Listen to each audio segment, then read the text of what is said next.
Assalamualaikum warahmatullahi wabarakatuh, sahabat Abah Safwan dimanapun berada. Waktu pemilu tinggal beberapa hari lagi, hanya hitungan hari, maka masuk bulan Februari tanggal 14 dimulailah pemilihan umum. Tetapi di dalam hal ini semakin dekatnya pemilu akan dilaksanakan, sudah begitu nyata terlihat kecurangan ada di mana-mana. Yang tidak bisa dibohongi lagi. Semua rakyat tahu, tapi asal dilaporkan, tidak diambil pusing. Kalaupun direspon, ditanggapin, namun tidak diproses sampai saat ini. Pelaku pelanggaran pemilu. Mulai dari pemasangan baliho dan lain sebagainya. Banyak kecurangan-kecurangan yang terjadi, sepertinya adalah sebuah hal yang biasa. Namun, rupanya kecurangan-kecurangan ini tidak dapat memuaskan. Tidak puas dia dengan cawe-cawe yang dia lakukan. Kenapa?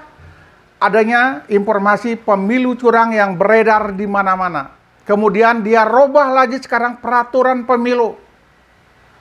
Apa yang dirubahnya dalam peraturan pemilu?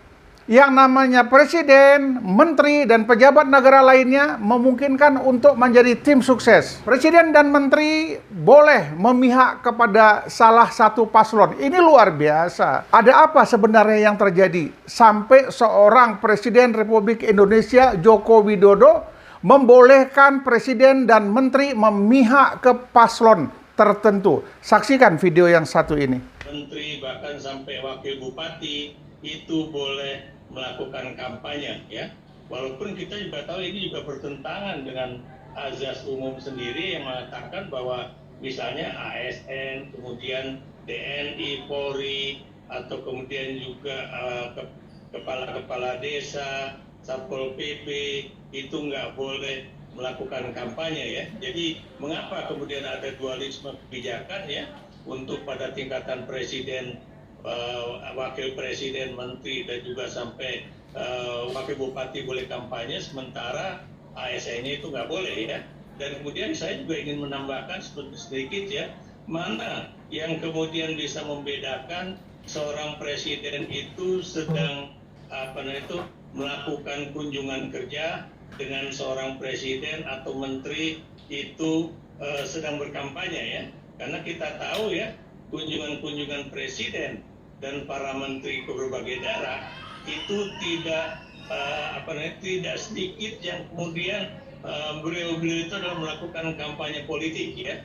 Saya beri contoh misalnya pembagian sembako ataupun kemudian pembagian uang, ya, seperti yang dilakukan oleh presiden misalnya dalam kunjungan kerjanya ke beberapa daerah misalnya di Jawa Tengah, ya.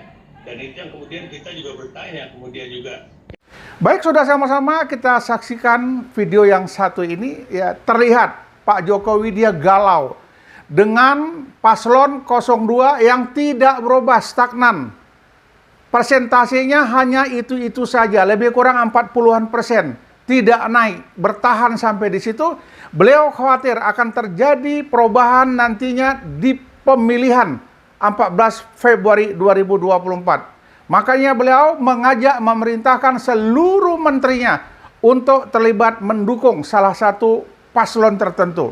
Jadi bagaimana ini? Apakah ini betul-betul jujur dan adil? Itu hanya sebuah mimpi dan angan-angan untuk jujur dan adil. Dalam kenyataannya, presiden kita yang selama ini kita banggakan sudah mulai memihak kepada salah satu paslon. Kenapa? Karena anaknya bermain di situ. Dia akan memperjuangkan untuk anaknya, bagaimana anaknya bisa menang satu putaran. Jadi bagaimana dengan paslon yang lain?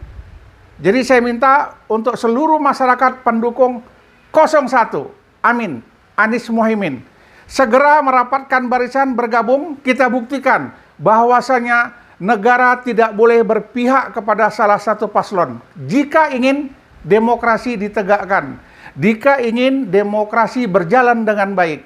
Tetapi sosok Presiden Joko Widodo sudah mencemari yang namanya demokrasi.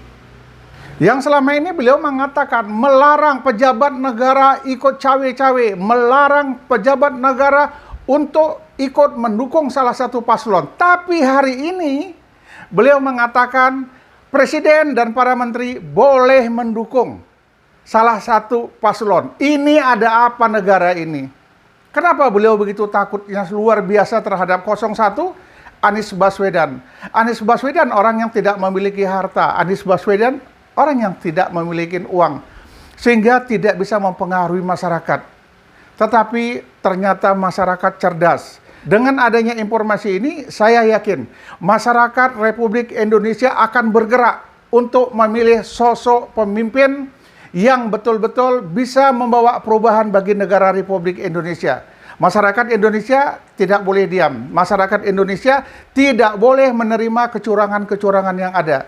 Dengan adanya informasi ini, saya harap seluruh masyarakat Indonesia mulai bergerak mencari sosok pemimpin yang betul-betul jujur dan adil, yang mampu membawa perubahan terhadap negara Republik Indonesia tercinta. Demikian informasi yang ingin saya sampaikan. Rapatkan barisan. Assalamualaikum warahmatullahi wabarakatuh.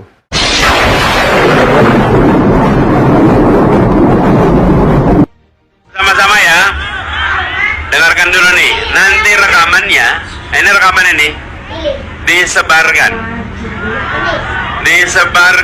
di semua sosial media yang ibu bapak dan teman ikuti, di WA group, di Facebook, di Instagram, di semuanya, di X atau Twitter ya.